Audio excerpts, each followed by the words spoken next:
Good morning ළමයි. ඔන්න මම අද තනියෙන් ඉන්න බෝඩින් සෙට් එකට වීඩියෝ එකක් අරගෙන ආවා. ඊට කලින් කියන්න ඕනි මගේ වීඩියෝස් බලලා තියෙන නේපාල් ඔඩියන්ස් එකක් ඉන්නවා කියලා මම දැක්කා.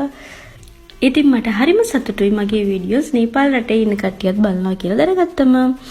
Thank you so much Nepal audience.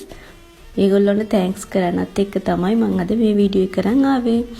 ඉතින් බෝඩින් වල ඉන්න ඔයා අසනීප වුණාම කන්න බැරුව ඉද්දී ඇඟට එනර්ජි එකක් එන්න හදාගන්න බත් කැඳ එකක් තමයි මම අද අරගෙන ආවේ. ඉතින් ළමයි මේක හදාගන්න ඔයාලට ඕනි වෙනවා හාල් මේස හැඳි දෙකක්. ඒකට මේස හැඳි දෙකට වඩා වැඩියෙන් වතුර දාගෙන මේ වගේ හොඳට තැම්බෙන්න තියාගන්න ඕනි. ඊට පස්සේ ඒකට ලුණුයි සුදු ලුණුයි ටිකක් දාගන්න ඕනි. ඒව දාගෙන තැම්බුනන් පස්සේ මෙන්න මේ විදිහට හොඳට බත්තර ටික පොඩි කරගන්න ඕනි. බත්තර ටික පොඩි කරගෙන ඊට පස්සේ ඒකට අපි පොල් කිරි ටිකක් එකතු කරගන්නවා. පොල් කිරි ටික එකතු කරගෙන තව ටික වෙලාවක් මේ විදිහට හොඳට පොඩි කරගෙන ඉවරනාම දැන් බත් කැඳ එක හරි. දැන් මේක ඔයා රස බලන්න.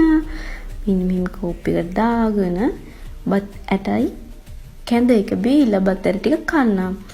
මේකෙන් ગેස්ට්‍රයිටිස් තියෙන අයටත් මේක ඇඟට මාරම ගුණයි ළමයි. ඔයාලා අසනීප වෙලා කන්න බැරුව ඉන්න වෙලාවකටත් මේක හදාගෙන බලන්න. ඇඟට මේක මාරම ගුණයි. එහෙනම් ඉතින් මං ගිහින් එන්නම්. අයලුත් වීඩියෝ එකකින් හම්බෙමු. බයි.